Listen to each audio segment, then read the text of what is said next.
What's up, everybody? Welcome to episode 85 of the Overview. I'm ChanManV, joined, of course, by Fishstix and ZP. What's up, guys?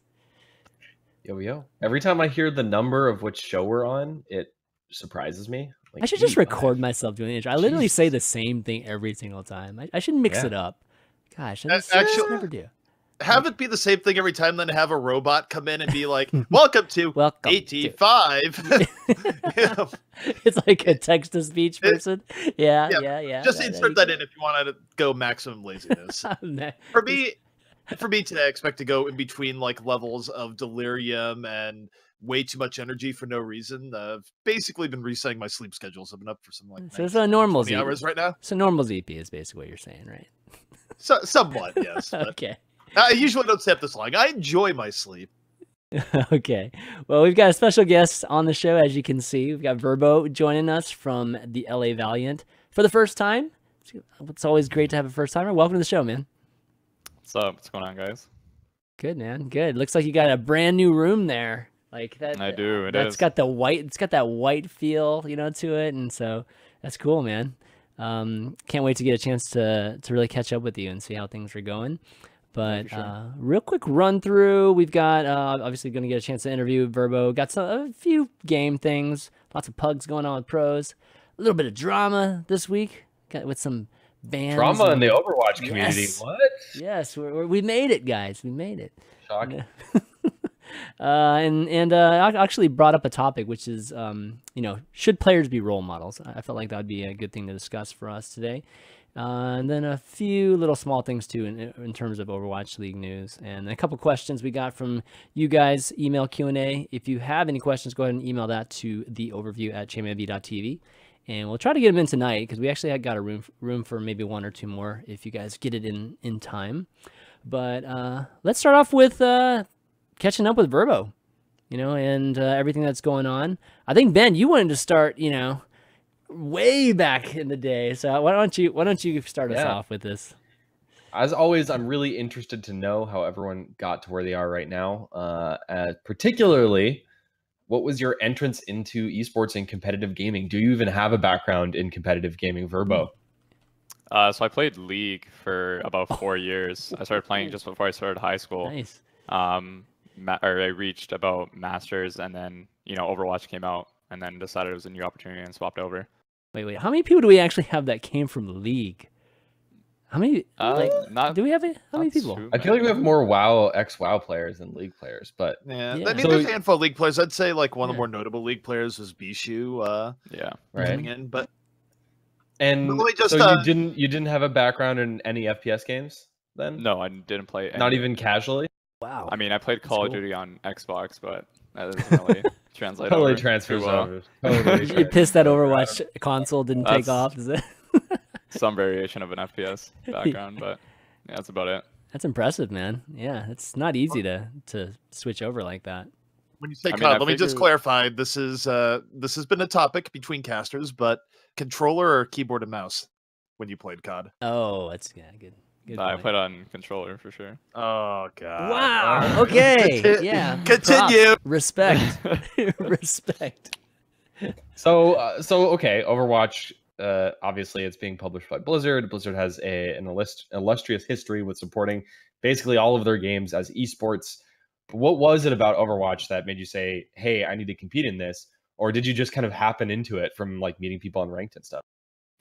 So you take a look at League. It's a very cutthroat game. You're only professional if you're within those top 10 teams, right? Mm-hmm. So within 50 players. Basically saw that I couldn't really catch up to the other guys because I started so late. So I saw Overwatch as a brand new opportunity. Didn't really know if there was going to be a competitive scene behind it. There was no track record of that actually happening. A lot of people were saying that the game was going to not do well. But it was a new opportunity, new game. I said, why not? So I did it.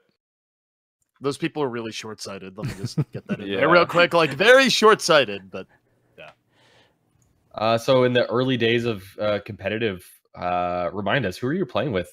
Or you've been playing with obviously the core of like agilities and of course some other folks in your team, but Grim, like Grim and Agilities. I can remember you guys playing together quite some time ago, but give us a refresher on those early days. Oh man, it's been a long journey. So as soon as I swapped over, I wanted to main DPS. I came from being a support from League, and then I joined a team, and I saw people weren't creating a team the way I thought a team should be created. So I said, if you're gonna do it right, you got to do it yourself. So I made a team called Bold Purpose Gaming. Basically recruited people from online, hosted my own tryouts. Like 20 to 25 people tried out, recruited 5 other people. Practice, scrimmed. We actually ended up paying for our own ticket to go to this small New York LAN for about 2 days. And some other teams were there, like Steel, Flame, like the old Splice roster was there. Mm-hmm. They ended up winning that tournament. And then afterwards, I joined a team called Harambe Comets. Just another amateur Good team. name. I like the name. Yeah. Excellent. Very topical. Aftermath of Cincinnati Zoo back in 2015 or 2016. I forget the years now. It's gone too quick. It's a great name, Harambe Comets. But yeah, I had my time on there, and then basically my track record from the previous 2 teams led me on Bird Noises, which was Luminosity Evil with like Jake, Rob, all those guys. And then we actually ended up playing in this Halloween event while I was on Bird Noises. We played against Immortals, and we beat them. And then I figured that they were looking for Lucio because the coach at the time was playing Lucio. I basically just got poached from Bird Noises to play for Immortals. So I kind of feel bad because I was trying out for Immortals while still on Bird Noises, and I didn't really let Bird Noises know, but I knew where I wanted to go. I had to do anything that I could. But I still love those guys, great guys, but yeah, I ended up going over to Immortals afterwards. That's kind of been the journey ever since. I think we skipped over one key part here. You said that initially you're just like, well, I want to come to Overwatch and play DPS, but obviously you've been in Lucio role for a long time here. What ended up throwing you back to Lucio? What was the determining factor that got you back in the support life after you were determined to go DPS in the beginning? So I studied a lot of strategy about the game, whether I was in class, whether I was, mapping out some stuff on paper, watching, VOD review or pro games. I was always strategizing about the game, and I knew that I wanted to be this like main caller on the team, and I was doing that as a DPS, but it was distracting me from my aim, positioning, and it just wasn't really good. Lucio is a character where you can kind of put your mechanics on autopilot while focusing on strategizing, rallying up your team, guiding them. So that's what I did.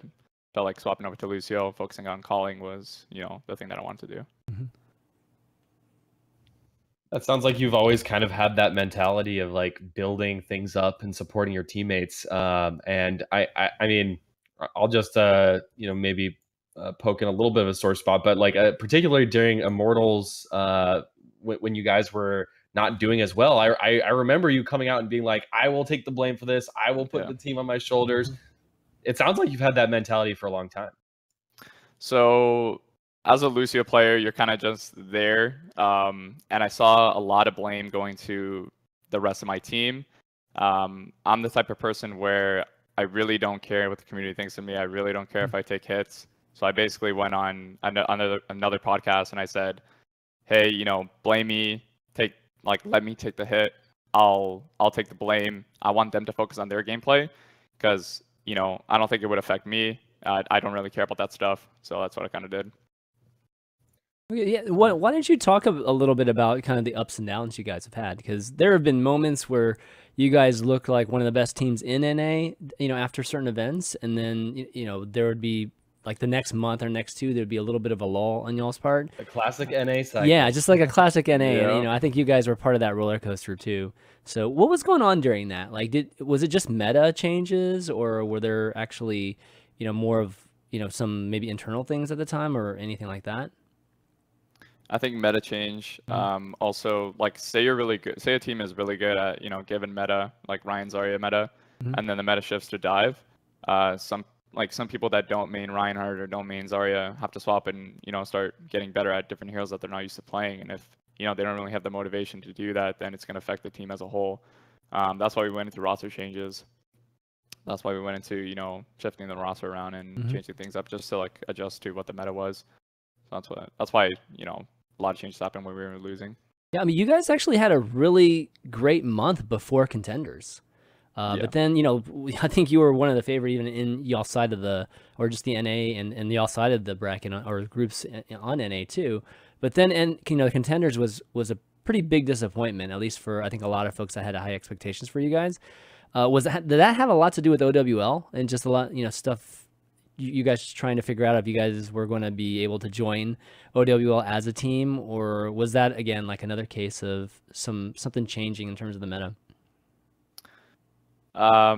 So in Contender Season 0, our team was brand new. Mm-hmm. Everything was clicking. It happens with every new team. And then, you know, leading into Contender Season 1, we ran into a few issues like, you know, meta did shift a bit, but not so much. It was still dive meta, and we were good at dive meta. Just things kind of fell apart. We were running into some issues that we had to fix. Plus, we were making a bunch of changes in terms of like how the team would function to prepare us for the Overwatch League. Just like with any changes, right? Like if you make a change to a continuous habit or routine that you're doing, obviously, like part of you is you're gonna have to lower some things in your gameplay to increase something else. So that's what we kind of did.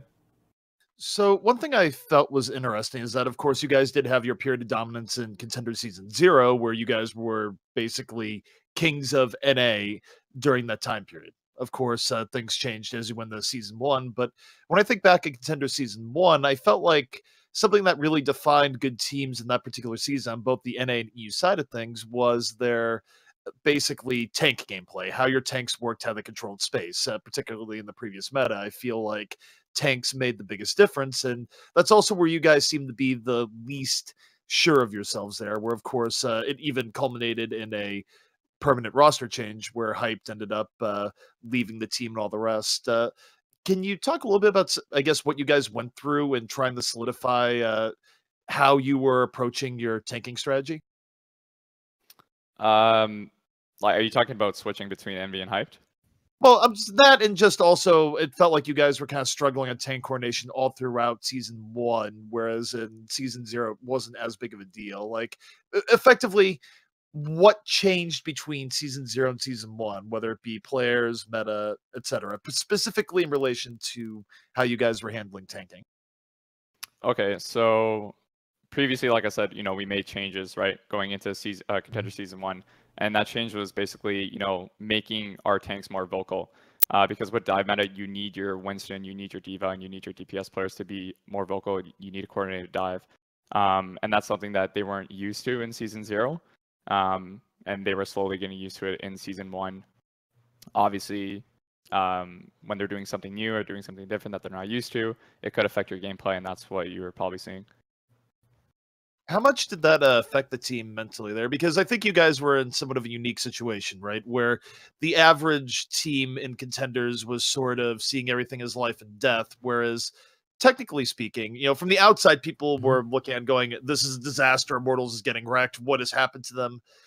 For you guys, sure, there's prize money at stake, but I guess what was your mentality going in? Were you really experiencing trials and tribulations going up and down, or are you just like, all right, we're just working on stuff here because we're prepping for the bigger tournament that's coming up in the sense of the upcoming OWL season? Yeah, because you guys kind of knew you were going to be part of OWL, I think, pretty early on. So I guess, you know, the fact that, you know, you were making changes that were more for the long term, I mean, I guess how did that, I guess what kind of expectations did you have if you were making those kind of changes? So, I mean, in Season 0, we already established dominance, and then going into Season 1, obviously, you know, every team wants to win, but was that a main priority? It wasn't. We went into Season 1, we wanted to learn, we wanted to grow, we wanted to prepare ourselves for the future, for Overwatch League. So any changes that we wanted to make or any new things that we wanted to try, we just jumped at it right away. We weren't too scared about it. I mean, after like week 3, week 4, I think we were 0-4 at that point. We were just saying, you know, we're just going to play this to learn. We're just going to play this to, you know, grow the team. So that's pretty much it. Yeah, and I mean, hopefully it's going to pay off, right, in the preseason that's coming up. Yeah, for sure. So I had a question for you about just, you know, being on Immortals. And so what's it like playing for an owner like Noah? Because, I mean, he seems like such a great, you know, team owner. Obviously, he's one of those, you know, just those, you know, owners that are very organic, you know, in esports, you know, just starting a team and everything. Not one of those, you know, owners that have come external to the esports scene.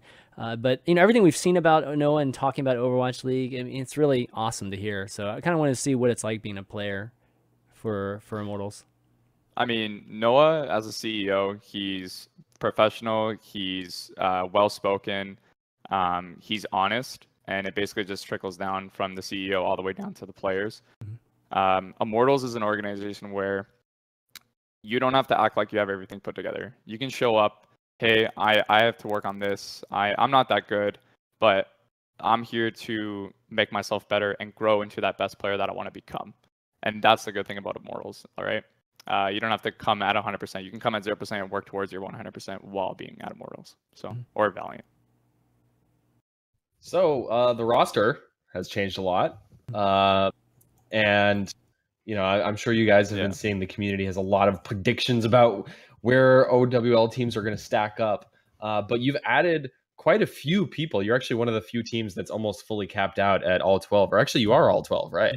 Oh, we're 11. Oh, you're 11. You're 11. Okay, close. So one thing that I definitely wanted to call out is now you have a tracer specialist in Soon, right? Beforehand, Grim Reality, he used to blow my freaking mind apart like back in the day on McCree, on Soldier, but he never actually seemed super duper comfortable with the tracer role. So now you've got guys like Soon. Obviously, you've packed on a couple more tanks as well. You've got guys like Unko, who when I think of Zenyatta's that can frag, I think of like Kariv and Unko. Like they're kind of at the top of my list. So what does this new roster give you in terms of flexibility? I mean, like you said, we have people that can specialize in certain heroes. We have, different people that mesh well together. It's basically just a roster that's able to function at 100%, whatever given the meta is, right? If we're playing dive, Soon has to play tracer, or if we're back to like defensive constant, we have to play McCree Soldier. We throw Grim on there, or right now the meta is Mercy Zen, right? It would make sense to put Unko and Kriven instead of like playing Lucio. Or not only that, right? Like everybody has a counterpart, so everybody's constantly being challenged every single day to be at their best. So that's a good part about having a big roster like that. How has the dynamic of having Korean players on the team been? Because you guys brought in Korean players months ago. Like Kriven, they joined you guys like I don't even remember, beginning of summer, maybe even spring. I don't know exactly the date. And you guys instantly had success with them. So obviously it's gone pretty well for you. But there's a lot of different opinions, I guess, as to having that dynamic. Some people think it's great, just to have a mixture, and as long as you guys are able to mix that kind of culture with whether it's a coach also that might have Korean background too or not.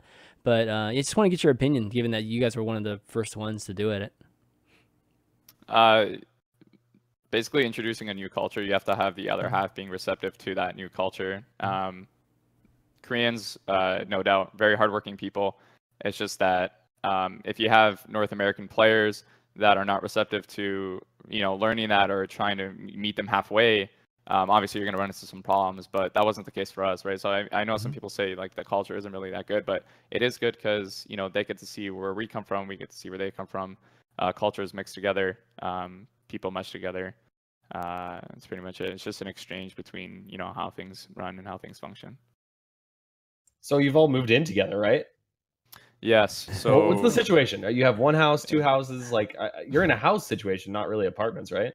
No. Well, we were in a house. We're in apartments now. Oh, okay. Yeah. So do you ever? Yeah. Who are you rooming with? So I'm rooming with Agilities and Kriv. Okay, three bedrooms. Yes, three. Yes, okay. 3 bedrooms. Okay. That's nice. That's nice. Yeah. So basically, the living situation for us is we all have our own apartments, and then when we, come scrim time, come playing, basically scrims practice, VOD review, anything that has to do with the team, we travel 10 minutes to a facility, and we basically just play there. Well, you say the facility. Are you talking about the Blizzard Arena or a different facility? It's our own facility. It's sort of interesting because, it's good that you have your own facility, but on the same note, if you think about how practice is going to be for OWL, obviously you have the training area set up within the Blizzard Arena, and if you want practice on the LAN environment, you're going to have to go there to scrim other OWL teams. So I just wonder in practicality how often you'll be going to your own area versus going to the OWL practice area, just because of the fact that you do have access to a unique practice environment there that you can't get anywhere else right now. Yeah, I mean, of course, we're going to try to balance up between going to our own facility and going to the Overwatch League facility, because obviously teams are going to be playing there. You know, you have the LAN client, no ping, no latency. But if you look long term, with the first season, everybody's here, but then come season 2, everyone's going to be leaving, going to their own location. Mhm. So, like, that's why we want to get used to playing out of our own facility. But we will be implementing some type of balance. Okay. Fair point. All right. So, in terms of the team, all right, who's the jokester of the team? You know, like the one that keeps That's an everybody easy one. loose. Yeah. I feel like I know the answer to this. Really? Okay. I don't know. I think it's a fight between Grim and Kriv. I was gonna say Okay. Grim. Okay. Yeah. Has Grim fed you a grilled cheese yet? No, no. Oh, I've man. asked him to make me one, but he refuses. This is terrible. He hyped up his grilled cheese a year ago at E-League, and to this day, What? you were teammates with him back then, and he hasn't made a grilled cheese for the team. I don't understand. That's It's terrible. because he I must makes have it and then he missed eats it. That's why. Wait, Because so- he so wants it for himself. Is this grilled cheese like the kind that's, you know, it's got like 3 types of cheese, you know, like an actual gourmet type of grilled cheese, or is this like old school, just like, you know, American cheese, throw it on 2 pieces of bread and make it like that? Definitely old school. Anything that, you know, Okay, get it alright. done, get it fast, and then back to playing. He just wants his daily grilled cheese. He'll do whatever he Okay. can to get it. Okay. There's some food trucks out there that's got some good grilled Yeah, cheese they're over good, in yeah, LA. for Yeah, sure. yeah. All right. Well, so okay, I'm sorry for asking this question. I'm gonna apologize in advance. Okay. What do you think? Where do you think you guys stack up right now? I mean, obviously, you know, scrim results. I'm not going to ask you to spill the beans, but you know, for all those people out on Reddit, like, what do you expect? What are your expectations for season 1? Like, do you guys have a super lofty goal to win the whole thing? Like, where's your head at there? I'm gonna stick to my guns. Yeah. Be humble about it and give you a nice PR answer. Oh, I think come we have on, a lot of. dude. I think we got a lot of talent on our roster. If we utilize it properly, I think we can definitely be, you know, in the top 3. But Okay. obviously, you know, it all depends on how we practice. It all depends on how we adjust. Because obviously, meta might change halfway through the season. We also got to figure out how we want to implement different players in the roster, because there's a lot of different combinations you can do with the roster that we have now. So we'll see. We'll see. Yeah, I mean, if I'm the coach of Valiant, I'm like, do I play Kariv or Unko? Like, how do you make that decision right now if you have a Lucio comp also? Like, there's a lot of tough calls there. Yeah. I mean, we have a good coaching staff. They know what they want to do. They have a plan. They had a plan even before putting the roster together. So Yeah. I'm confident in, you know, the decisions that they're going to make. Okay. So all these preseason rankings don't motivate you at all? Like, you No. know, Michael Jordan, LeBron James style, like paste it on the wall and like all of us look at it every day. So Nothing like that? No. Okay. I would ask one thing though. Let's take yourself out of this answer here, so you don't have to think you have to answer yourself for this. And you know, I'm not going to ask you to think what teams are on the low end, because that can get a little bit BM. But of the other teams in the league, what team scares you the most? Like, in a good sense, like what team do you look at and go, "Wow, they're going to be tough"? Out of all the other teams in the league, 3 teams come to mind. Definitely London, Seoul, and Dallas. Mhm. I think New York can also do very well. But I mean, I don't know. I'm Now- not entirely sure when Flower can play. Next, I think it's not even this season, right? Flower. Yeah, I don't know. Is Yeah. it this season or is I it don't during even the think season? so. I think it's I'm not next sure. season. Yeah. it would be next season. And actually, I think that entire situation is fascinating, because even though you'd think with the history there, it makes sense that he would go to New York. Technically speaking, you know, he's not signed by New York. And in theory, if he's still playing at a high level, I mean, you could be talking about one of the biggest bidding wars in Overwatch, unless Oh, there's yeah. some like Well, I hit think he is signed to the Contenders team, right? Or they're working on that right now. Or There's Well, talking about like OGN. Like, I think he's going to play in OGN or Contenders. well, or they want to something, right? build the New York Contenders team around him. So yeah, but again, I'm not sure he's actually signed. Like, I mean, again, Yeah. I don't know. Maybe he is signed in some way that I'm not aware of. But I do think it'd be interesting if you had a period where Flower was a free agent, because let the bidding war begin. Oh my God, he'd be the highest highly paid, entertaining. easily the highest paid player. Yeah, for sure. Yeah. I can see that. What do you get more than a Seagull, though, who also brings like crazy stream viewership? That's a different. It's different. It's very different, right? Like yeah. If you're gonna say the highest paid off pure skill and no other factors being added in, I agree, but I could see him getting like, what are they looking for? Yeah, right. Yeah. Like, are they looking for a PR boost? Or are they looking for, I want to do well this season, right? Well, he got a lot of. I think he got a lot of attention and even press hype during the World Cup. So I don't think he can really go that wrong either way with him. Yeah. Since ZP went there, any teams that you think are going to surprise people? You can say yourself. That's fine. I mean, clearly. Okay. Besides ourselves, yeah. I would say maybe Boston Uprising. I think they're going to surprise some teams. Okay. I think a lot of people, like, on paper, first initial thoughts are, bunch of nobodies, can't really expect much out of this roster, no real stats behind these players, no track record, but you never know. I mean, new talent can easily be developed. You never know, right? You could say, this is where I'm going to press you a little bit harder, is that you could say you never know about anything, but do you have a reason on the players there, like based on what they have, to have a sort of belief that there could be a surprise there? I guess basically, where are you basing this off of, or are you just basing off the possibility of you never know?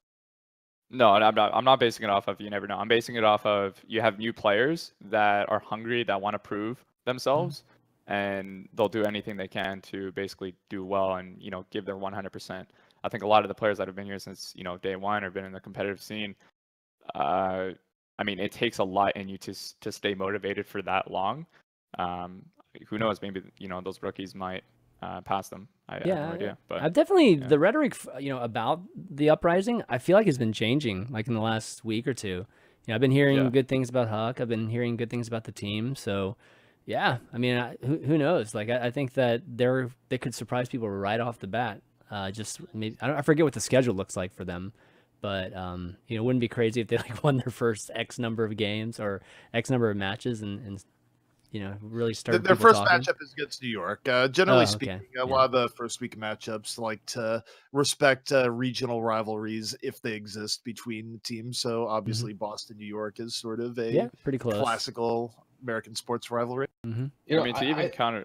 Oh, go ahead. No, sorry. I was just gonna say. I keep hearing whispers that Shock has been super strong in scrims. I've been hearing that. So everybody that's like on the bottom of everybody's free rankings. Well, no, I've been hearing that for basically the last 2 months, including from the USA squad or the USA World Cup team said that that it was Shock that was giving them kind of some of the most trouble out of any other NA team. So I think that's another one that people need to keep their eyes on. Probably underrating. I mean, I'm not sure.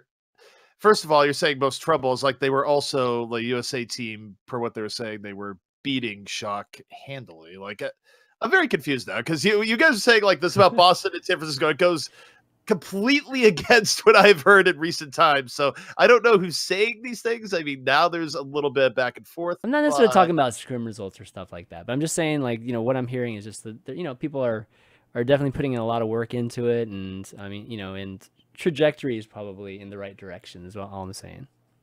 It's a new team. I mean, who knows how they're going to function once they hit that wall, right? Every team hits a wall, no matter what. Every team hits a wall. It's how they're going to break through it. And I mean, they can crash and burn once they hit that wall. So we'll never know. We'll see that during the season. Or you could break through the wall like the Kool-Aid man. There's always two options. You're right. Oh god. Well, okay, we've done a lot of theory crafting about power rankings and all of that. I want to talk about the meta itself, and just get your perspective on where things are right now. I wanted to ask you kind of about the Mercy meta that has been so dominant, including all the way through World Cup. However, just last week we did have a pretty significant patch that brought Mercy's res outside of her ult way down, made it much harder to use. It also buffed Ana ever so slightly. Turns out to not be that slight. Have you scrimmed a lot on this new patch? What are your thoughts on, first of all, Mercy? Is she still as dominant as she was? And is Ana more viable now? What do you think about the meta right now? I think all the supports are in a good place right now. I think even though Mercy got nerfed, she's still good. What really made Mercy was also, yes, it was the res, but the ultimate is just really, really strong. You can pretty much turn a fight around with the Valkyrie. In terms of Ana, I think, yes, she's more viable now. She's got the damage to, protect herself. Say Tracer's in the back, gives her a lot of more dual potential. So I think both of them are still good. Yeah. Well, we've seen some stats recently, right, with just the sites that are releasing play stats, and we see the rise of Honor, and maybe a drop a little bit in Mercy. So I think that even the player pool right now is showing it. So that's good.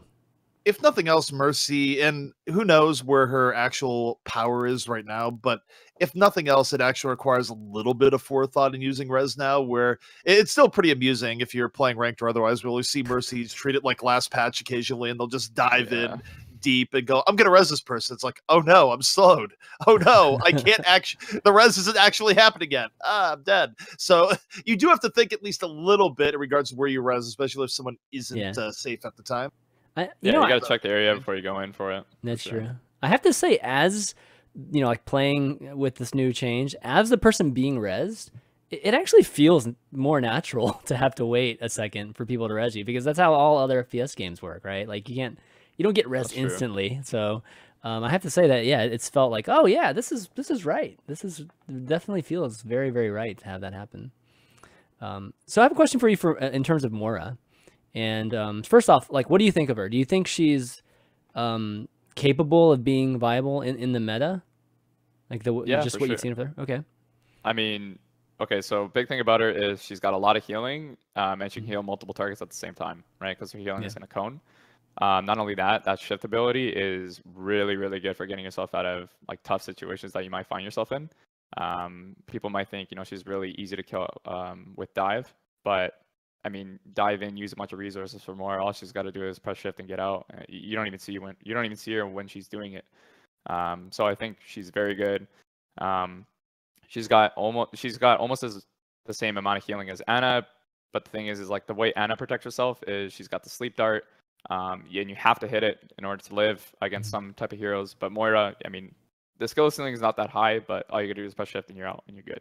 Do you still think that, even given the PTR changes that have come in, where they've made her secondary fire a lot more aim-based than it is now? It's not quite lightning gun status, but they basically changed it. Rather than being like Symmetra Beam Light, you pretty much do have to be on top of the target to keep the lock on to it. So they made it a lot more precision-based than it is right now in live.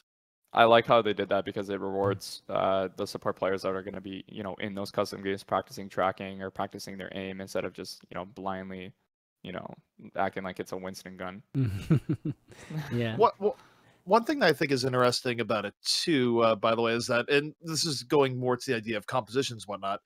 You mentioned, well, you think she'd be bad against dive. I've actually always thought the opposite with her, because if you look at her kit, particularly with how her secondary fire works, it's very anti-Genji, anti-Tracer in a sense, where if either of those heroes dives in the backline, of course, for Genji, you can't rely on the deflect there. You're just going to get secondary through it. So a lot of Genji's bread and butter of go in, do a little bit of damage, deflect, finish it off. You can't really do that against Moira, even when her shift is down.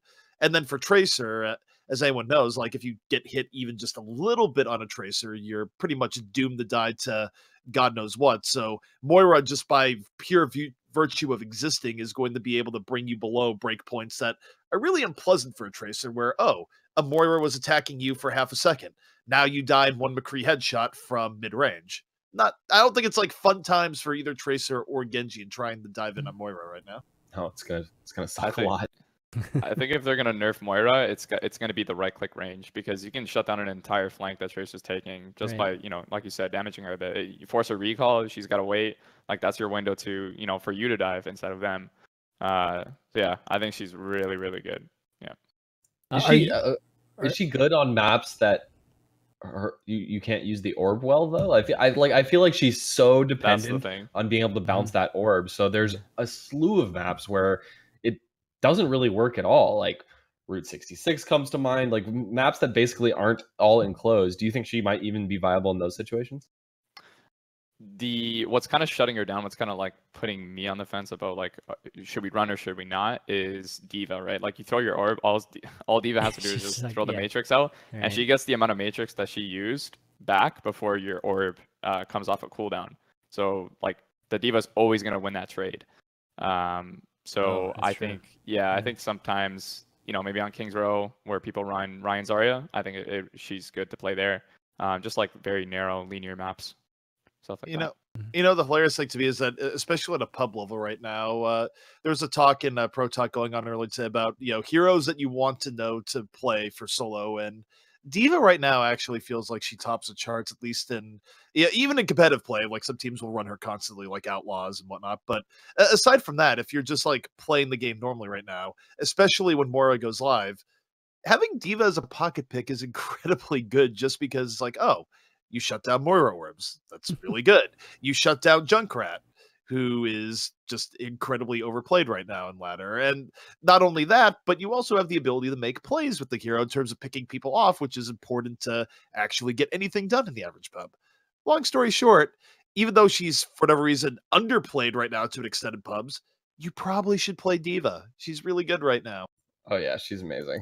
2017, man. D.Va, year of D.Va, pretty much. It's not surprising. So, have you been playing Moira, like specifically you, or because one question I have about Moira, and this is based off of just how long it took other new supports to really be just have a very powerful effect on the pro scene, is that like, is Moira going to have like an effect possibly immediately? Like, are you guys actually like really playing it seriously and thinking about throwing it out there? Or do you think it's going to take like a few months? I mean, we saw Sombra take like, I don't even know, like maybe 4 or 5 months before we actually started seeing it, on Volskaya and Hanamura and things like that regularly. So how long do you think it will take for Moira to actually see like significant pro play? It's all dependent on the scrims. Like if we figure it out quickly, then obviously we'll play her. Heroes like Sombra or even Ana, right? Like those two heroes took a really long time for some teams to figure out. I mean, especially when Ana first came out, everyone was like, yeah, Ana's not going to be played. And then all of a sudden it's, Ana's a must pick. Why would you not want to play Ana? Beyblade. So, like, I mean, also in fairness to Ana, she got like 8 buffs in a row. People are just like, oh, okay, we'll play her now. Well, actually, all this shit is incredible. Why weren't we playing it before? It's like, all right, pro players. It's all about scrimming and figuring the hero out, seeing how the hero integrates into the rest of the team comp or whatever's strong in the meta, and then obviously if Moira shows she's strong, then yeah, why not play her? Okay. All right. Well, I don't know if you guys have any more, maybe, just more questions related to this whole catching up with Verbo. If not, we can just move on to some Blizzard World here. All right. Who is your first round matchup? Okay, there we go. In the preseason, it's San Francisco. Okay.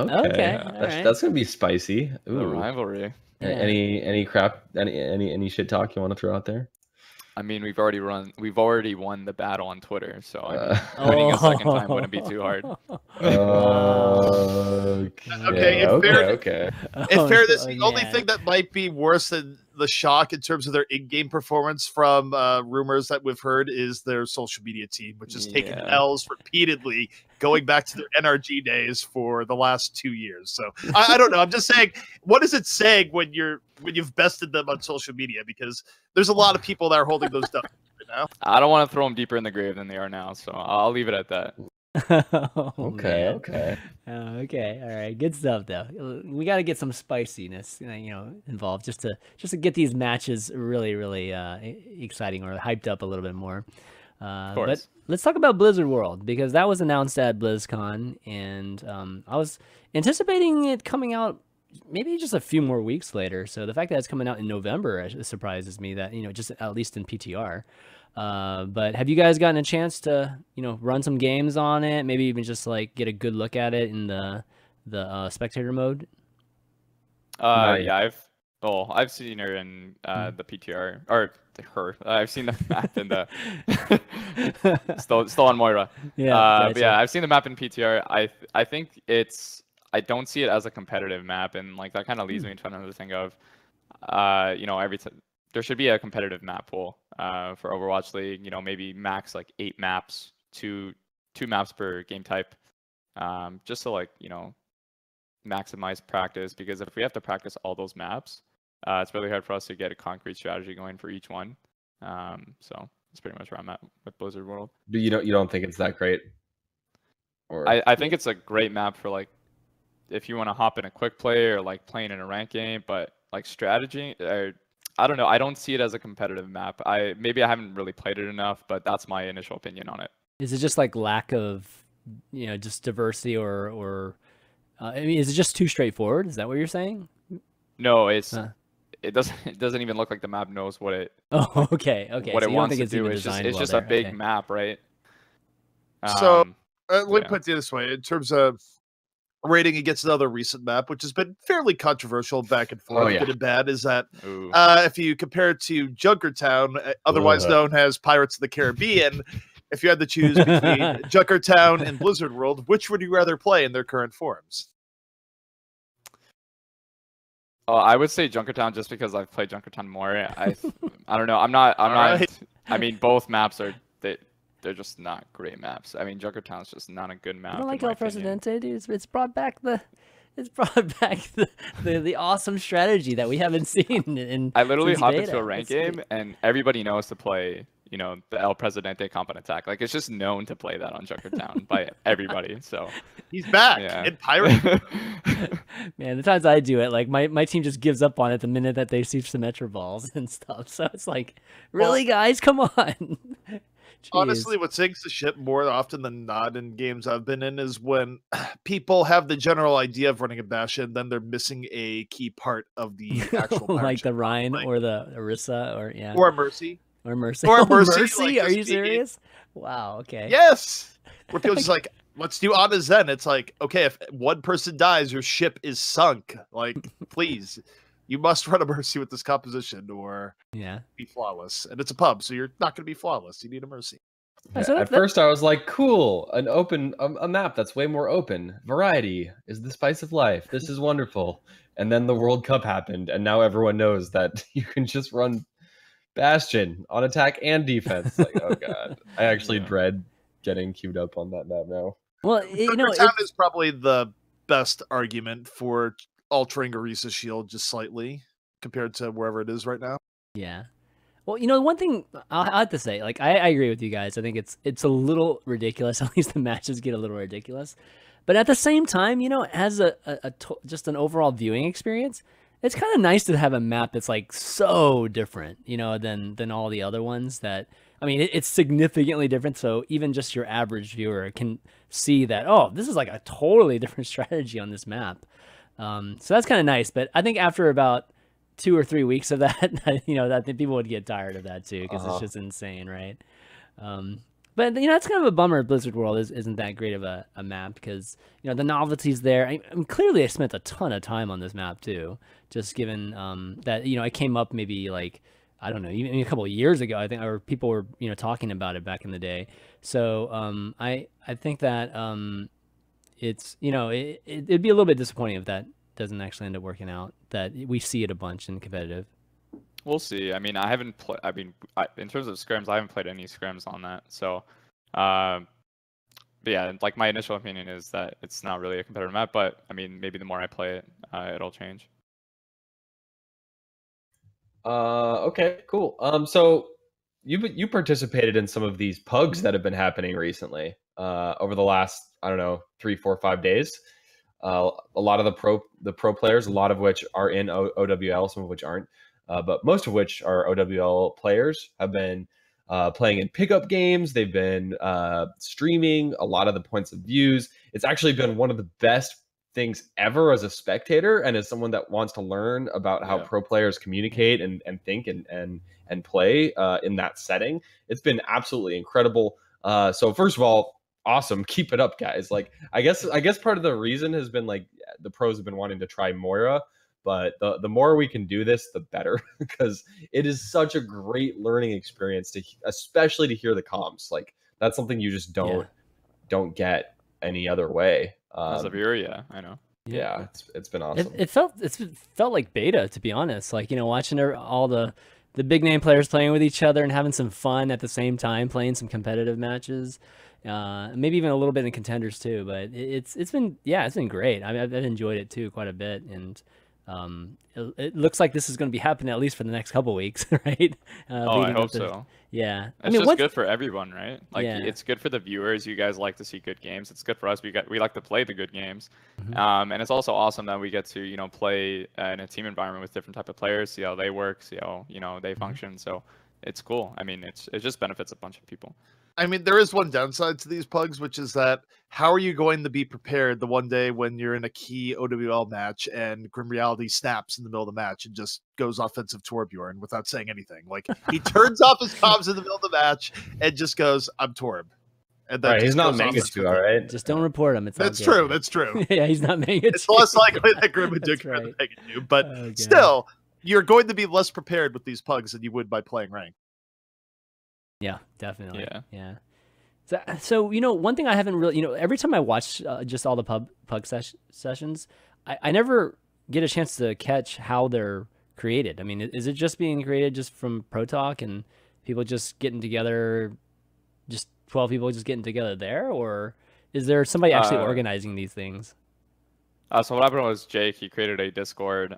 Basically, we have all the Overwatch League players in there, and then we have some other players that are unsigned that the Overwatch League players think can compete at the same level too.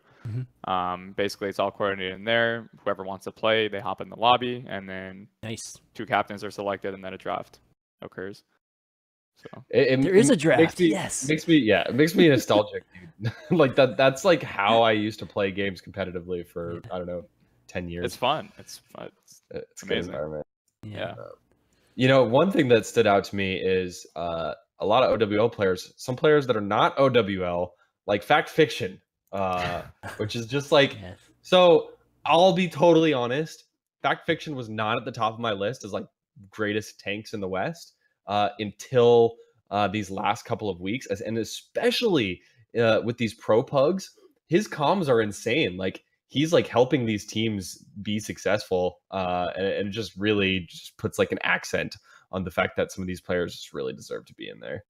I mean, another thing to tap into is like the Boston thing, right? Like, Fact Fiction's not, or like people have something to prove. Fact Fiction has something to prove, right? He's not in the Overwatch League.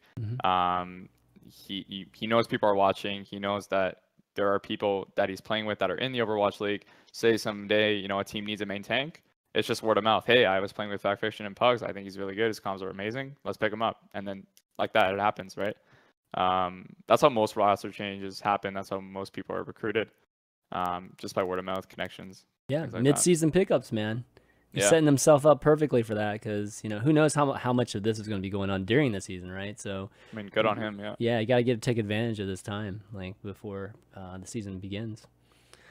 All right, well, we got some news tidbits here. First one being Overwatch wins Golden Joystick for Esports Game of the Year, which is like, wow, okay, this is great, right? And I'd have to say it's a little surprising, given that we still haven't started the Overwatch League quite yet. But you guys expecting this? I was. I mean, I'm gonna be honest, and maybe this is maybe me being ignorant here, but I never paid attention to award shows for things like TV, movies, and music.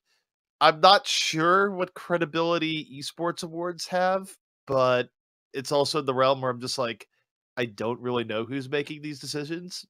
Yay, Overwatch got an award, but as a general rule, I don't think I put a lot of stock in these award shows as a general rule. So yeah, okay. But I would say at least we had the World Cup, which was incredible. Yeah, the rest of the year in Overwatch esports has been far less than incredible, but like at least riding off the momentum of the World Cup, it makes sense. And it would be weird to like, I guess you could just be like, oh, League of Legends is still the biggest esport in the world, they're esport of the year, but you're always going to take into account up and coming prospects, the growth that they've seen in general as well. So And by the way, just to reiterate, I'm not taking anything away from how great World Cup was or some of the other events Overwatch has had this year. I was more just stark at the entire idea is that okay award show. Mhm. Hey. Like it's more like less to do with anything Overwatch has done, more to do with I find it difficult to care about award shows. Yeah. I think it had all to do with the World Cup and just how crazy it was because it was only a couple weeks ago, right? And these awards were pretty close to BlizzCon. But regardless, it's cool. It's better than not getting awards, right? So Yeah, sure. let's get at least some attention going into Overwatch League. Definitely cool. Agility's also won esports play of the year. Yes, he did with his Genji play. We were talking. I Me and almost forgot Verbo. about that. Verbo was talking about that. Yeah. Even though the play was dope, but even though it was just like I'm dashing through an entire team with nano boost, but that's okay. It's never been seen before, Was- like wait. 6 people dying that fast. Yeah. So, That true. was That's pretty why. amazing. That was. Was Agility's at the award ceremony, or are they just like setting don't it? think so. I don't think so. No. Is he getting a trophy via the mail? How is this? I don't working? know. He hasn't brought anything back to the apartment, but I watched the video. It was funny. They're like play the year, and then they said agilities, and that was it. Like because he wasn't there, couldn't come up and talk. So Oh, it they was thought funny. he was there? or something. I Oh, think so. really? I think Okay. they did, Okay. but yeah. Got it. No, that's cool. That play was one of the best plays of the year in Overwatch. So it was. sure, I remember yeah. seeing it live. That was like amazing. All right, and next bit of thing, we got some juicy drama that happened this past. Here we go. Yeah, Here yes. it comes. Yes, we made it. We got some drama. Yeah. No. So XQC, was kind of in the middle of this. Just drama and just a lot of crazy threads on Reddit, and it all stemmed from him getting banned from reporting, just folks that he's playing with. It kind of started with people, just I guess the fact that he was like reporting one tricks and whatnot, but in the end he was reporting like using a bunch of he was doing it multiple times, using a bunch of different categories, typing all kinds of crazy things in these reports. So, I think the aftermath was just that, in the end, I think he regretted doing that. He had to kind of the initial, well, they had videos of him initially reacting to it. And of course, it's XQC. He's going to react in a very, very emotional way. But then he had, this kind of written statement afterwards, just saying that, he kind of regrets doing that, and he'll be better next time around. Right. So I guess what's y'all's take on just this whole thing? Like what's the I guess moral of the story here in terms of your take? I don't think XQC should have reported as many people as he did, to say the least. But it's one of those things where I understand. Where to draw on some of my history, where there's I used to stream Heroes of the Storm for upwards of almost 2 years, and look, when you are playing the same game in a competitive format for 8 to 12 hours a day, you're going to get like small annoyances to a casual player, or even like a medium player in terms of playtime, become incredible annoyances to the point of just wanting to drive you up a wall. So the XQC, I'm sure, is incredibly annoyed with people that are not necessarily playing to win in the way that he would like to see them win. I mean, again, I think back in my own experiences where, I think the average person back in Heroes of the Storm, when they got a Merc on your team when he was one of the worst heroes in the game, was like, whatever, this game's lost. But when you're streaming for 12 hours a day, and that's game number 6 out of, 18 or whatever you're on for the day, that's getting thrown by a dude who's just like, haha, I'm playing this that's really bad right now. It definitely gets grating. I mean, streaming is not easy, and streaming and being a good public figure that never has any outbursts of what is this guy doing for that long period of time, it's even harder. So I don't know. I mean, look, bottom line, XQC does need to be wary that he's a public figure and not do things like mass reporting, but I don't really fault him on any personal level, because streaming and keeping your sanity is hard. My biggest take home from this is that I think, to me, I don't want to read too much into it, but to me, Blizzard is kind of making a statement here saying that no pro is above our system. If you act shitty, we're gonna ban you, regardless if you're a pro or if you're not a pro. So to me, I think that's one of the take homes, is like they're trying to spread their enforcement as broadly as possible, and no one's like above the rules. Which the problem is, though, the rules are not clear. No, the rules are not clear. It's just definitely understatement. But when you do something like that, I mean, it can even just be just an auto ban, like just like a robot detecting that, or a program that even just detects that when you're just, using different categories and reporting like super quick like that, with whatever profanity it laced into it. So, yeah, I mean, I think there's a combination of those things too. Verbo, what's your take, man, being a player and all? I understand his frustration. I get it, but for like, you're a professional player, you're in the Overwatch League. Plus, he even won the MVP award at the World Cup. Just out of respect, you can't be doing that. I mean, bottom line, but I do understand where he's coming from. But I mean, as you saw from his statement, he wrote an apology, so he understands. Yeah. That's all that really matters, right? Yeah. So one thing that was kind of crappy with, just the whole banning for him was they banned him in the middle of a match, which, that should not happen for sure. I mean, you just totally screw it for everybody else on his team. I mean, they should at least wait until the end of the match for that to happen. But yeah, I think overall, I agree with you guys for sure. I mean, I think that now that you're, in this very high profile league, you have to take into account that, and just even take into account that your team has to deal with any kind of actions that you have, which brings up the question in terms of players and code of conduct, and the fact that we have players as streamers and entertainers too. Where's that line really? Because especially XQC, right? I mean, I think when Dallas signed him, they knew what they were getting, right? Like, XQC has always been like this, and it'd be pretty hard to imagine that he would, change the fact that change to the point where he wouldn't be this very, just very passionate, crazy, overly passionate guy, right? So I mean, for lack of a better word. One thing that's worth noting, though, is like how quickly this has come together. The XQC is that, in terms of his fame going from basically, his stream wasn't very big at all at the beginning of the year, and now is huge because of, participation tournaments like the monthly Melee, building his legend over time, and now with Dallas Fuel, that's going to really spike the viewership he has.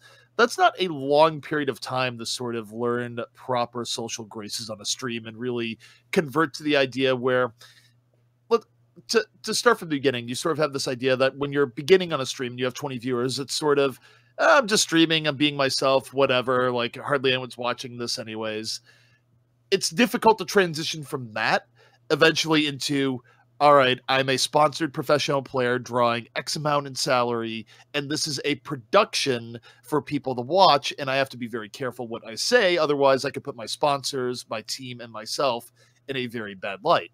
There is a transitionary period there, and because things have gone together so quickly for XQC, there's going to be a few bumpy spots along the way, given his natural tendencies and how he's just going to have to learn to rein some of this in over time. Yeah, I mean, that is true. Yeah.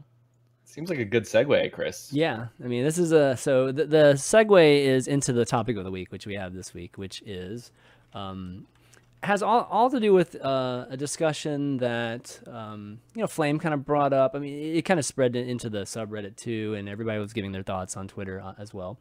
But the question is something that we've seen with athletes too. It's just, should Overwatch players, should they have to be role models, for kids or for other players that are aspiring to be, professional Overwatch players?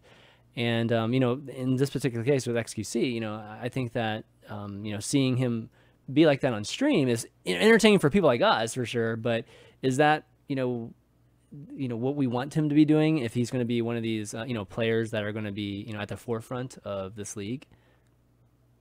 I think it's a very tough line for players, and it has to do with the psychology that makes one a top player compared to what is expected for someone on the PR front. Let me just be clear here. I think if you're a professional player, you have every reason in the world that when facing the public to come across as the most humble, kind, generous, like all the virtuous things you can have. Like, don't let people see a single, downside to you. That's how you will be the most marketable. That's how you make the most money. In a sense, that's what people want to see. They want to hold you to this higher ideal. So if you can manage to hit those ideals as a player, you're going to have a lot of opportunities and a lot of power. However, the issue that you get into is that what drives you to be a top player is, to some extent, like not only huge belief in your own abilities, but there's inherent disrespect for the abilities of others in a sense. Not because of any particular reason, but it's just you see yourself as being the best, which means that you're not going to always give as much credit to everyone else. You're going to, say, I could do better than that. So the mindset that puts you in is one where you're not necessarily respecting like other pro players on a high level. And if you're not respecting other pro players on the highest level in a lot of those times, how are you going to respect the person in your pub game that's not even really trying at all? So there's sort of a case where the attitudes that's going to drive someone to be a top player are also going to drive them to be less than great at times in a public-facing eye when interacting with, say, random people in a pub or even like other pro players that are not on their team. So there's a disconnect. Yeah, well, Verbo, like, I mean, you being a player, you obviously have a pretty good sense of the PR aspect of all this, right? What's your take on this? Just being a role model or just being yourself, all of that. I mean, there's nowhere that says you have to be a role model when you're a professional. But in my eyes, I think it is. It's not expected, but like out of respect, you should be acting, mature, disciplined. The way I see it is, you have a platform. How are you going to use it? Are you going to use it in a negative way, or are you going to use it in a positive way where you can actually make change? If people aren't going to utilize that, then obviously their values are somewhere else, right? I see it as, you have a platform, make change, do what you need to do, right? What do you value? Yeah, I completely agree. And I love you, Flame, but I'm gonna poke a little bit of fun at your tweet. I'm gonna read it verbatim for you guys. I don't know where this players need to be everyone's role model garbo came from. Players should try their best to be respectful, well-rounded, passionate human beings. They're paid to compete, not inspire someone else's kids. The middle part of that contradicts the first and last part of that. You basically just said, where did this expectation that players should be good people come from? They should be good people. And juxtaposed together just kind of made me laugh, because like we all understand, if you have the eyeballs of many tens, hundreds of thousands of people potentially, you should use that for good, just as a general rule of thumb. Doesn't matter if you're a pro player, doesn't matter if you're a musician, whatever. That's just like being a good human. But particularly when it comes to sports, I'll echo what ZP said. If you are toxic or shitty or whatever, you're not marketable. You're not going to be getting the endorsements. You're not going to be getting invited to the team that you really want to play on. So like, must you be an ideal human being to be a pro player? No. Should you at least attempt to be like civil and humble in these things? Absolutely. So I don't know. It kind of seems like a circular argument to me, because we all kind of agree with each other. Let's be honest. We all agree with each other. It's just the way that you frame it and the way that you like project it is different, I guess. So one thing I just want to note here real quick when it comes to traditional sports, and I'll use the NBA as an example because the NBA has so many good examples, but Michael Jordan, Larry Bird, Kevin Garnett, likely countless others, but these are some of the three that have like the most notable stories. Legendary assholes. Like, these were not nice people on the court. These are people where they would be up against you and talking mad shit the entire time. Like, way more shit than any pro player talks to other people in their comp games and all the rest. So not in interviews. Let me tell you the difference between that. Go ahead and finish it. Go ahead and finish that. Go ahead and finish it now.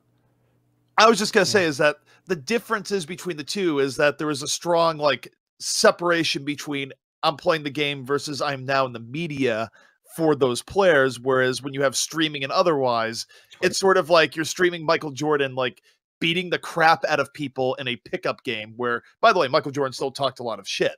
So I think it's a unique challenge to esports when you have things where you're basically streaming people at times where they can communicate while they're also playing the game, because traditional athletes didn't have to really deal with that in a lot of situations, especially in the past. I mean, we've had players like Charles Barkley and even Dennis Rodman saying that I don't want to be nobody's role model. They just outright said that, right? Like they're basically saying the same thing. Like kind of Flames making a point there, at least at the end of his tweet.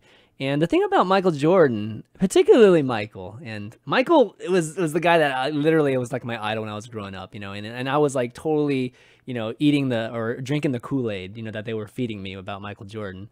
And yeah, he was an asshole on court. He was an asshole like off the court too. And the thing about him is, the thing about him is that the PR machine didn't want you to know about that because there people were making billions of dollars off this guy, right?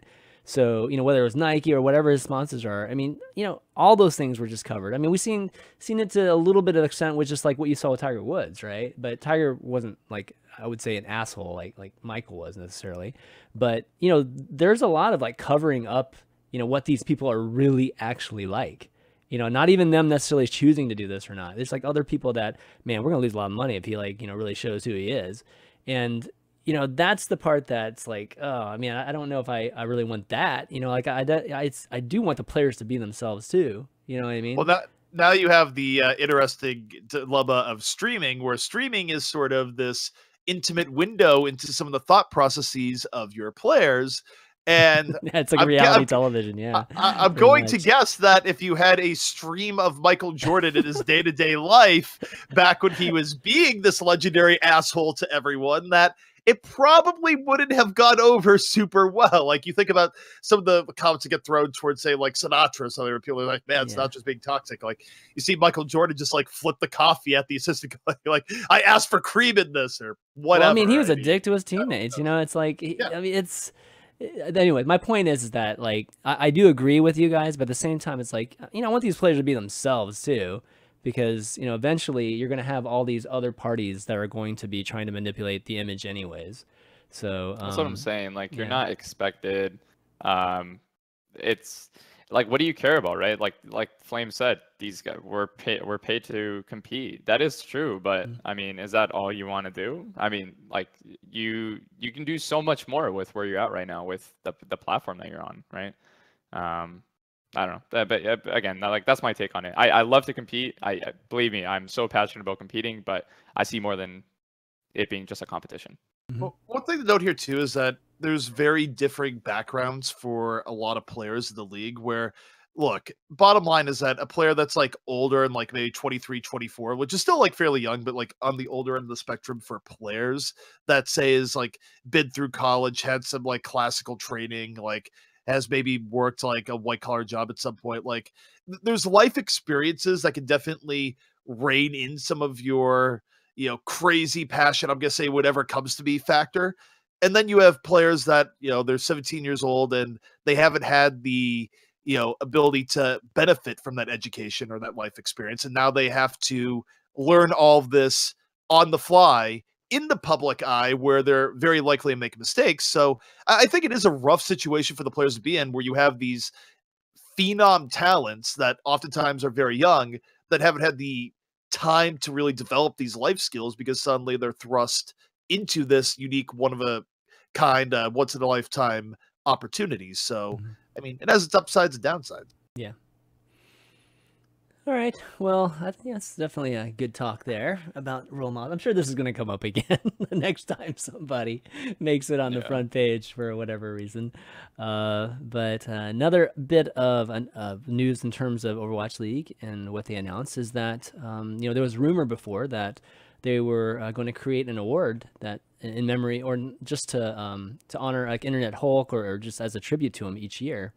And they announced that. So there's going to be the Dennis Hawelka Award, which will be given to the player that they deem to have the most positive impact on the community. So that's really, really cool. I wonder what it's gonna look like. Like any predictions as to what it will be? Will it be a monkey or Alicio or maybe the I don't know. How do you like demonstrate like what they're saying in a structural way? I don't know.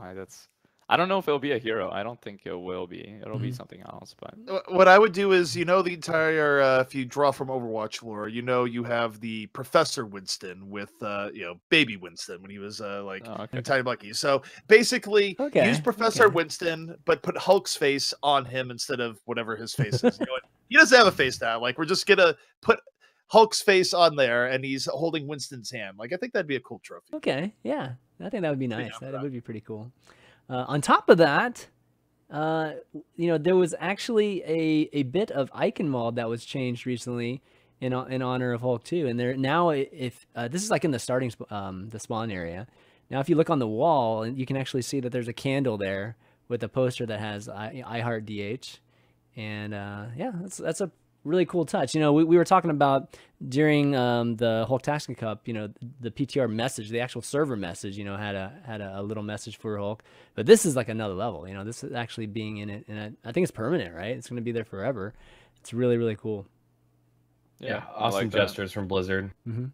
Also pretty clever because it's Yeah. Dennis Hawalka and also Internet Hulk, IH, yep. depending how you look at it. So there Is you go. there an ID thing about it? Does ID represent anything? I don't know. But just the diagonals. Maybe it's only supposed to go just directional. Anyways, really, really cool. I think that's very awesome of Blizzard. Another bit of news is that we talked about a little bit about this earlier, and they were saying that that they may be building a second contenders team around Flower. So I think this is more speculation than anything else, but that would be pretty interesting. I mean, it'd be at least one way to still see Flower, playing. I mean, there's talk about Apex too, but getting a chance to play in contenders and just, all the different matches in contenders, I think that'd be great for him. Could he play both? Is it possible to play Apex and contenders? I don't think so, right? Doubt it. I don't Probably think not. Yeah, I mean, honestly, who knows? I doubt anything has been set in stone, and who knows what teams are going to come up with. But the answer is probably not. Also, Yeah. I don't think. Let's say New York does sign Flower, and they're able to, keep him on as a developmental talent, right? Mm-hmm. Presumably, you would want to give him as much time as possible to acclimate to living in the States to get used to it, as opposed to having him try and do both, spend a bunch of time doing Apex, and then still be getting in through the culture shock period when eventually he gets called up to your OWL team. So, Mm-hmm. yeah, probably keep him in the States if you can. I think people are sleeping on off season for Overwatch esports. I think the combination of Apex, contenders, whatever you got going out on in Taiwan, Southeast Asia, I think there's just incredible potential for outside of OWL Overwatch esports to be really, really interesting. The devil's in the details, though. I mean, we don't really know any details. Like, are Apex teams going to ever have a chance to play against North America and Western contenders teams? Like, yeah. How is that going to work? Are there going to be big LAN tournaments that showcase all the best players in the world, or are they all going to be siloed? So many questions still about contenders and just the outside of OWL scene in general. Which, by the way, Nate Nanzer tweeted that by the end of November we should know something, probably, almost for sure. So. What you have there is wiggle room. Then it's called wiggle room. But also to get to your idea about the contenders stuff is that, and this isn't from word of God or anything. This is just my general theory on how things seem to be structured based on what I've experienced and so forth. Is that I don't think the intent for contenders across regions is to have it turn into we fished an NA season and an EU season and a Korean season, and now let's have them all fight each other. I think that is not the purpose of contenders, because your global league, your global competition is supposed to be Overwatch League, whereas contenders is sort of, let's find the best talent in these regions and then send them to Overwatch League, not let's find the best talent in these regions and then have them fight a death match against each other and sort of run like Overwatch League Part 2, but not Overwatch League. Like, I feel like there's supposed to be a clear separation there, where if you want global competition, you go to OWL. Right. So Verbo, like, is there any hidden resources of talent that we still have not touched, like tapped into, in terms of some good Overwatch players, hidden Overwatch players? Or do you think most of them are out there at this point? I think most of them or the majority of them are in the Overwatch League. None come to mind right now, but I feel like eventually we're going to see some new talent arise, names that we've never heard of, and I'm excited for that. So, yeah, it'd be interesting to see just the venue. I mean, the Contenders are obviously the best, but even below Contenders, you got to make a name for yourself below that first, and then get into Contenders. Yeah, it's going to be. We'll see if there any kind of infrastructure develops there, like the regular. Look, my general point of view is that if you want to make a name for yourself outside Contenders, wait for Fishstix to be streaming. He's very popular, and then you go in and stream snipe him. Yeah, that's a thing. That's what you do here. I thought you were about to say wait for Fishstix to run another. That's tournament. what I thought you were gonna say. That's exactly what I thought you were gonna say. Wow. No. I was going with the incredibly low level, just guarded variety stream sniping. That's how you go. Oh my god! All right. Also, don't stream snipe people. Don't do that. This is all jokes. Okay, well, I think we'll still hold off this all free agent thing until next week, because we're gonna need some stuff next week. So why don't we go into some Q&A? You guys sent in a couple of these email Q&As, and if we have some time, we'll just take some from Twitch chat too, if needed. But a teammate, that's his name, asks, so far OWL Season 1, all the teams are living and playing in LA, but the rumor for OWL Season 2 is that teams will be living in their team's home cities instead of LA. How can you see that working? Do you expect this to change? Is it really Season 2? I thought it was even after Season 2, actually. But it's not a rumor that this is where they want to go. This was the entire idea of Overwatch League. Yeah. The entire purpose of the league was to have this location-based esports teams and actually have physical arenas where games are played on a regular basis. Right. So it's going to happen eventually. Question is when. I haven't heard rumors that specifically say Season 2 myself. Just my gut feeling about the logistical nightmare that's going to be is that it probably won't be Season 2. It might be Season 3, but this is literally just thinking about the logistics of establishing 12 plus arenas around the globe, buying, renting out the space, getting it all set up. That's just going to be insane to get to that level. Not to mention having a mobile broadcast team that can just go everywhere. It's just going to be crazy. Playing tech is for the players. I think the production element is definitely the sort of wow, there's a lot of stuff to get figured out, more so than the other parts. I think there's going to be a lot of leeway towards the teams in terms of what sort of arenas they go with, especially early on. And this is just speculation, of course, but you look at the Blizzard Arena. The Blizzard Arena seats something along the lines of 450. So there is a range here where you don't have to get gigantic complexes, at least in the beginning. I'm sure it'll range between 500 and 5,000 for most of the teams, but there is wiggle room there in terms of where teams can actually play, depending on what they feel interest will be and so on and so forth. Well, the nice thing for Verbo and you guys, I think you don't have any problems with that. I think venue-wise, you probably have a lot of places that you can choose from. Yeah, it's just especially with our sponsor, our sponsor, or sorry, not a sponsor, but our investor AEG. Yeah. So, a cool thing to even talk about the region thing is. Season 2, yes, everyone's going to their own, it is Season 2 for sure. Okay. Yeah, Season 2, it's happening. Season 1, it's all in LA. So Season 2, everybody will be going to their own location. But then you think about how is London going to scrim, or how is Seoul going to scrim when the majority of teams are in NA, right? And I think a big part to shine some light on London is maybe that's why they fielded a 12-man roster and they put together two teams. They might be doing some internal scrims. You never know, right? But then Seoul, right? I feel like they'll be scrimming Apex teams, and they might just end up fielding a 12-man roster as well. But yeah, that's kind of my outlook on Season 2 and how it's going to work with London and Seoul. Yeah, I'm wondering if Season 2 is even too early, to be honest, because I think that having just having everybody together, building the brands, just having a full season of that. A full season is what, 6 months, right? Something like that. I think maybe 8. Okay, 8 months. I wonder if that's enough time to actually build a crazy following like that, so that you can really get things going even in those locales.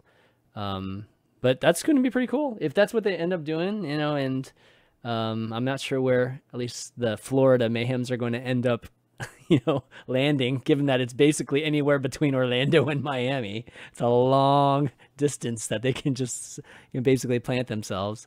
But I'd be be pretty surprised cool. if it wasn't Miami, just because of the fact that their ownership group is in Miami to begin yeah. with. Yeah, I think it's one of those closer things where to me, so that's good. it seems like they had the option of like, would you like to claim the entire state of Florida? They're just like, yes, we would like to claim the entire state of Florida. P.S. Still Miami. So yeah. Well, I think they just had to reserve it, right? Like just to at least part of probably the 20 million buy-in is just like, okay, we can't have any competitors even near us, so that the market's not going to be saturated in whatever way. But yeah, okay. Hopefully we'll be able to see that and everything goes smoothly in season 1, so that can happen. By the way, I think that one quick thing. I think the best part about the Florida Mayhem being named the Florida Mayhem is that whenever they mess up, you have full access to the Florida Man meme, which is just going to be phenomenal. Florida Man meme? Which one is that? Really? Have I missed that one? Okay. It's just the thing, like Florida Man like bites throat of goat, or like Florida Man Florida like Man. Okay, robs bank naked or whatever. Florida Man dances naked off bath salts and like eats his... Okay, all right, gotcha. Whatever. Not understanding that first. Okay, got it now. All right, another question we have is from Pasta. Where's a good place to get into amateur teams? Looking to improve teams-based skills outside of comp.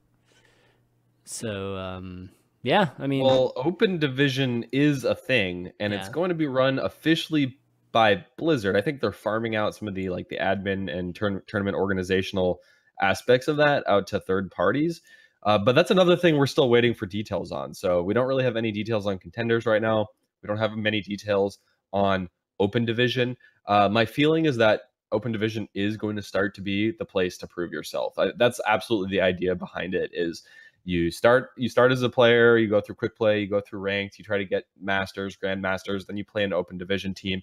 Then if you're really good, your Open Division team might get picked up, or you might get picked up individually, play on a contenders team, then you can make it to OWL. So certainly that's what Blizzard is going for. Yeah, but how do you even get on an Open Division team though? Like, is there like an underground Discord that's kind of like, I don't know, it's almost like the OW or Pro Talk, but just like the tier under, you know, that the pro. I mean, the OW is probably the right Discord for it. Honestly, it's almost like the general one, to be honest. Yeah. Okay. That's all the questions we got from emails. So I think we've got a few minutes left. If you guys in Twitch chat have any questions, shoot them our way, and we'll ask them. It's kind of a. I don't think people are used to us being here on Wednesday nights. Yeah. Wait. Are you telling me that not only that are people not used to us being here on a Wednesday night, but the Wednesday night before Thanksgiving were not people's highest priority? I don't believe Noki, you. Come on, Noki's got to have a question, right? Come on, you can just throw us a question. Throw us a softball, Noki. How are you saying? Do we have any info on in-game items? I don't know. Do we, Verbo? For teams? Hey, when are those? Hey, when are the jerseys coming out for sale, man? I'm not sure about that. Okay. We've got like the jerseys that you may have seen in, you know, our video or announcement video or some Twitter pictures. I'm pretty sure those are just like prototypes. The actual ones are going to be coming out later. Okay. So I'm not entirely sure when, but that's all I know. Okay.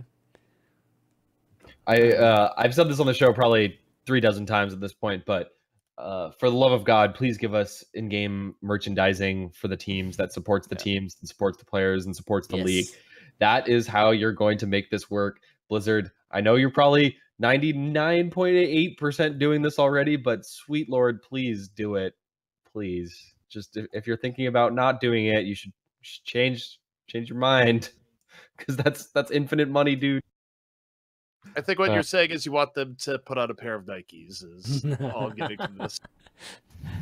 All right, now I'm the one not getting the reference, but okay, so we got a couple, their slogan is "Just do it." Oh, just do it. Okay, man. All right, we got a couple questions from Trevor and from Noki here. The first thing is from Trevor. No way, it's Trevor. Sorry. What tweaks to Doomfist would make him viable? Yeah, how far away is Doomfist being viable? We see him from time to time, like, you know, as like a switch up but actually being a main part of the meta. We that far away from it? I don't really have any like many thoughts or opinions on Doomfist. The first thing that I think we need to get through is the amount of bugs that he has. There's way too many mishaps with Doomfist in game, so I think they need to figure that stuff out before anything. Yeah, consistency I would definitely good. I would just jump in and say Doomfist was viable until they nerfed him. Yes. I thought Doomfist was an awesome character. A lot of people thought it was kind of BS that he was so good and could one shot so frequently. I sort of disagree. Like the week or 2 weeks when Doomfist was actually available and very powerful in comp, we actually saw him played in Apex Challenger. You know, a lot of like the pro teams were playing him when they had a chance to. I thought Doomfist really shook up the meta and made for really interesting, fun gameplay. So I do hope they bring him back. It's kind of fun to watch him too, because he's not a jittery type of hero too. He doesn't shake a ton whenever you're watching him.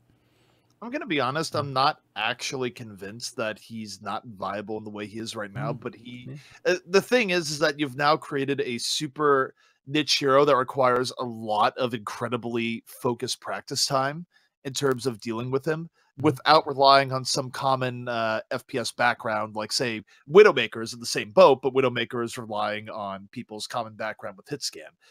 Doomfist is sort of in his own category, and you have the issue of, can you make a team practice with him? Can you make a player spend a lot of time practicing on him when there's other more reliable ways to win? So I don't know if Doomfist is in the scenario right now where he needs buffs beyond the bug fixing, or it's just a case where you just have to wait for the meta-defining team to come out and just crush everyone with Doomfist. I really think there's a strong possibility he might not need those buffs. So I don't know. We'll see. Okay. All right, last question. Oki's asking, Verbo, do you think pickup games need to have incentive to be valuable for professional players outside an ELO system, aka money or prizes? I think once pugs start getting more popular, there might be a system that gets put into place in terms of like a ranking. I think the incentive right now is just like, we want better games, right? Like just ranked is not a great place to practice. It's very hard to get efficient practice out of it, or effective practice out of it. So yeah, the incentive right now for pugs is just having to play better games, right? I mean, would Blizzard even allow like that type of thing to happen? Like, what is it? Sure. FACED or ESEA or anything like that? Yeah, I mean, would that even be possible? I doubt it. I don't know. Yeah, Blizzard is a little bit strict with that kind of stuff, so I'm not sure. I'd love to see it, but I just don't think. I think they just want OWL to be just just like the front and center and nothing else. So yeah.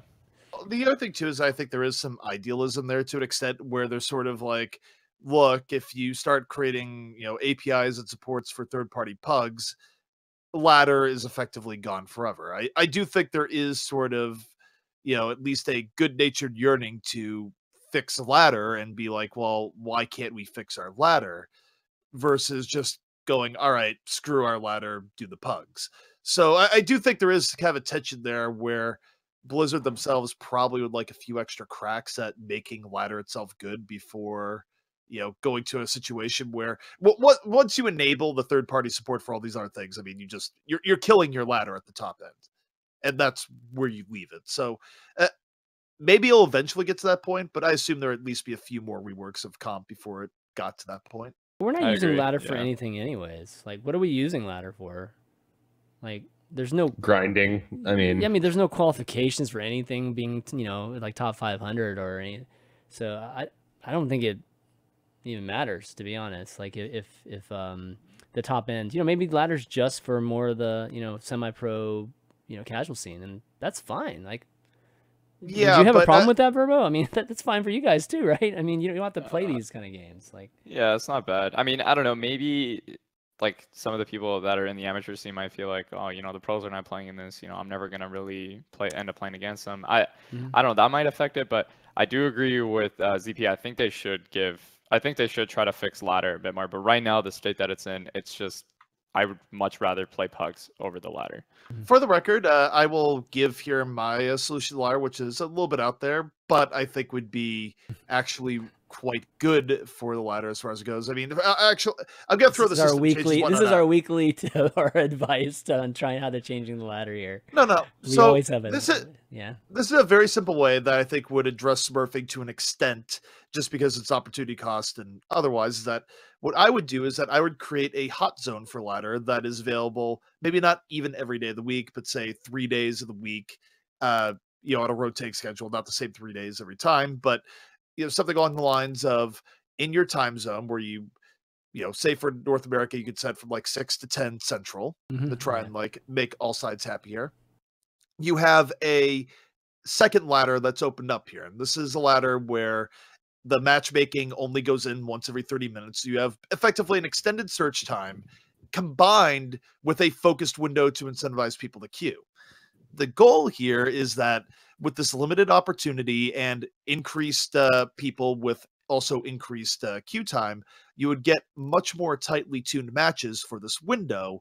And thus you would have a period each week to really look forward to much better tuned games.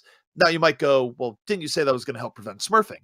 Yes, it wouldn't eliminate it, but part of the reason why people smurf is they go, I don't really feel like trying too hard right now. I'm just going to pub whatever. I'll do my smurf. Maybe I'll grind out and channel my inner one trick.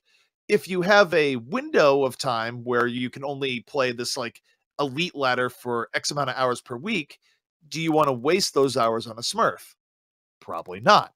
So you get a lot of beneficial attributes if you just make it more of a premium thing where it's only available at certain times. And again, you can make a second ladder for this and sort of be like, this is our top ladder, and transition away from the 24/7 ladder being your prestige ladder that you're going with. But honestly, I think that would be a really good way of reinvigorating the in-game ladder to be something better than what it is now.